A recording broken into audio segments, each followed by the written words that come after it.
Olá! Hoje a gente vai fundo em uma das ideias mais poderosas da psicologia. Essa busca que todo ser humano tem por um propósito, sabe?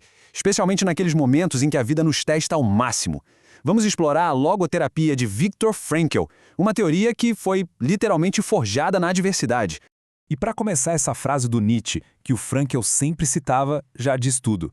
Ela joga a gente direto no centro da questão. O que é que nos mantém de pé quando tudo parece estar desmoronando? Pois é, a força de ter um propósito. Para a gente entender a logoterapia, a gente precisa voltar um pouco no tempo e conhecer o seu criador, Viktor Frankl. Ele era um psiquiatra em Viena e, por ser judeu, acabou sendo levado para os campos de concentração nazistas. E aqui tem um ponto fundamental. Essa experiência terrível não foi a origem da teoria dele, mas sim o seu teste mais extremo, a prova de fogo. E foi lá, no meio do caos, que Frankl fez uma observação crucial. Ele percebeu que sobreviver não era só uma questão de força física. Não mesmo. Aqueles que conseguiam se agarrar a um porquê, seja a imagem de alguém que amavam, um trabalho a terminar, uma missão a cumprir, mostravam uma resiliência impressionante. A força interior vinha de ter um sentido lá no futuro. E foi a partir dessa vivência toda que Frankl consolidou a sua ideia central, que se tornou uma contribuição assim única para a psicologia: a vontade de sentido. O nome oficial da teoria dele é logoterapia, e é bem direto ao ponto, viu? Logos, em grego, quer dizer sentido. Então é basicamente uma psicoterapia focada nessa busca humana por um propósito. A grande sacada é que encontrar um sentido é essencial para a nossa saúde mental.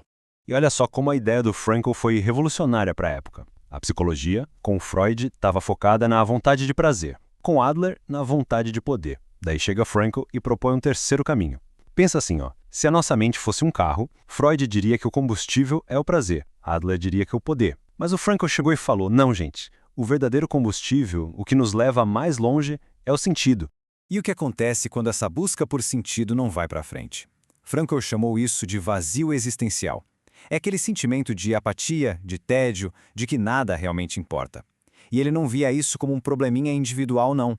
Ele via como um fenômeno de massa da nossa era moderna. Uma consequência de a gente ter perdido tradições e valores que antes davam o norte. Tá, e como é que a logoterapia lida com isso? A teoria toda se apoia em 3 pilares fundamentais. Eles são a estrutura para a gente entender como é possível viver uma vida com propósito, mesmo com todas as dificuldades. Vamos passar por cada um. Primeiro, a liberdade da vontade. Para Frankl, não importa o que aconteça com a gente, sempre vai existir um espacinho onde a gente pode escolher a nossa atitude. Segundo, a vontade de sentido, que é o nosso principal motor. E terceiro, o sentido da vida. E este ponto é chave. Para ele, o sentido não é algo que a gente inventa, mas algo que a gente descobre no mundo. E esses pilares não são só filosofia, não. Eles têm um peso bem real no campo da psicologia. Fizeram uma pesquisa com psicólogos para avaliar se esses 3 princípios poderiam de verdade ajudar na saúde mental de um paciente. O resultado foi unânime. 100%! Todos os psicólogos consultados concordaram. Isso mostra a força e a relevância desses conceitos na prática clínica, reforçando a ideia de que liberdade, responsabilidade e busca por sentido são vistos como peças cruciais para o bem-estar psicológico. Certo, a teoria é poderosa, mas a pergunta que fica é, como é que a gente encontra esse tal sentido na prática? Frankl não nos deixou sem um mapa, não. Ele identificou 3 caminhos principais, ou categorias de valores, através dos quais o sentido pode aparecer na nossa vida. Esses caminhos são os valores. Primeiro, os valores criativos. É o sentido que a gente encontra naquilo que damos ao mundo, sabe? Pode ser no nosso trabalho, numa obra, numa ação que a gente faz. Segundo, os valores vivenciais. Aquilo que recebemos do mundo, como a beleza da natureza, uma obra de arte, o amor por alguém.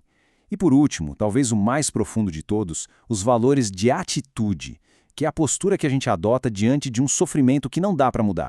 E esse último caminho nos leva a um dos conceitos mais impactantes de Frankl, o otimismo trágico, que é basicamente a nossa capacidade de ser otimista e encontrar um sentido não apesar da tragédia, mas através dela. Frankl sabia muito bem que a vida inclui o que ele chamou de tríade trágica: a dor, a culpa e a morte. São coisas inevitáveis da condição humana que nenhuma terapia vai apagar. A questão, então, não é como evitar isso, mas sim como a gente responde a isso. Então, o ponto central é esse. O otimismo trágico nos permite dar um novo significado a essa tríade. É, na essência, uma forma poderosa de reestruturar nosso pensamento. Em vez da gente se ver como vítima da dor, da culpa ou da morte, a logoterapia nos convida a sermos os arquitetos do sentido que a gente constrói a partir delas.